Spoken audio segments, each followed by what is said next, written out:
Hello friends, நான் உங்க மேகா பேசுறேன். நம்ம யாருக்கு ஒரு செகண்ட் ஆப்ஷன் கொடுக்கலாம் அப்படின்னா, உங்க லைஃப்ல ஒரு பெரிய மாற்றத்தை ஏற்படுத்தியிருக்காங்க. அது நல்ல மாற்றமா இருக்கலாம், கெட்ட மாற்றமா இருக்கலாம். ஸோ அந்த நல்ல மாற்றத்தை ஏற்படுத்தினவங்களுக்கு நம்ம நன்றி சொல்லி அவங்க கூடவே தான் எப்பவுமே இருக்க போறோம்.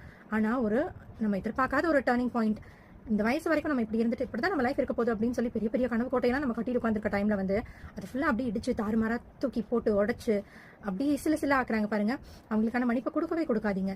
Because they are not illiterates. அவங்க படிக்காதவங்க இல்ல, படிச்சிருக்காங்க ஆனா அறிவில்லாதவங்க.